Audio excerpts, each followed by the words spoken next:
This is a video for my A-level electronics students, and hopefully you're familiar with this circuit. As you can see, it's a high-pass filter. We've got the capacitor and the resistor here, and I've created this in CircuitWizard, and I do not recommend CircuitWizard for this purpose, because when you try to do any evaluation of the circuit in terms of, say, its break frequency, you're going to really struggle down here, and there's no ability to plot frequency against attenuation, and it's just not going to work very well. I've done the calculation, so sure enough I should know what the break frequency is, but using CircuitWizard to actually do anything other than draw the schematic is a bit of a dead loss. So what I recommend is you get onto CircuitLab, which you can get onto online, create yourself a free account, and once you're in, you can it is a subscription service, although you can get some limited access for free. So get yourself logged in, and then I'm not sure exactly what page you're going to find when you get logged in, but I'm going to do a file open, and you get some tutorials here, and yeah, follow one of the tutorials. That's obviously going to help. Let's just click this one. And for example, you can do DC analysis. I'm just going to just join those wires up here. We've got these nodes A and B like this, and then I'm going to simulate that, and I'm now going to run a DC solver, and it solved it. It's told me what the voltage is at A, what the voltage is at B, what the current is as well. Okay, so that hopefully is going to be something fairly familiar to you. But what we want to do something like this. We want to do this in the frequency domain, so I'll show you how we're going to do that. By the way, if you press and hold Control, you can drag this around to wherever. Make sure you go back into build. I'm just going to delete the whole lot there. I'll have a ground.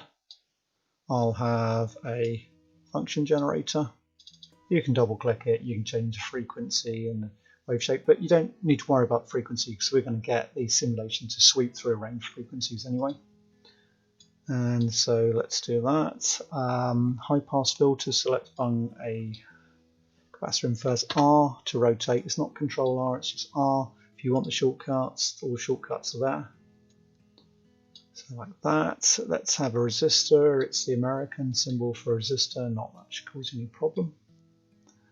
If you copy and paste, just watch out. So I do Control C, Control V, it pastes it on top, which I find a bit annoying, but there you go. Okay, let's name the nodes like this. So I'll just call that one input.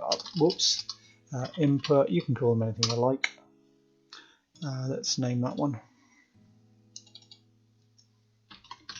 Oh, can't type, can I? Output, like that. And then what? Well, we need to go into simulate.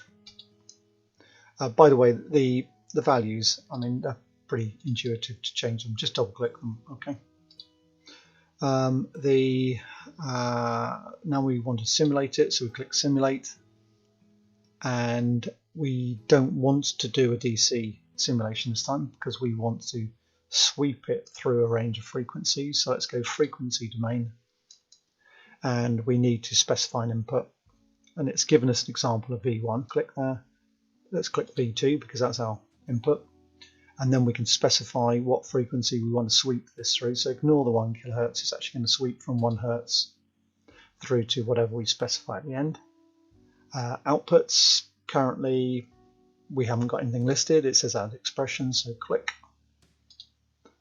and it says now click on any wire or element terminal to plot. So actually what we'll do there is, let's just click like that, and then click like so. I just want voltage, so I'm going to get rid of magnitude, so I just want to get rid of that one, that one, that one. Okay, so that's all I'm going to have. And then I run the simulation, and wow, look at that. That is brilliant, isn't it? It really is. Okay. So it's sweeping from 1 Hz up to 100 megahertz, and it rolls off, as you can see, at about 3 dB point there. We've got 1.59 or thereabouts, which is just as I calculated and just noted down there. Okay, So it's CircuitLab, absolutely brilliant for doing some sort of frequency analysis. So I'm sure you could apply this to doing high pass filters, low pass filters, resonant filters, the works really. So I really do recommend it, and I think I will pay for a subscription because it's so good.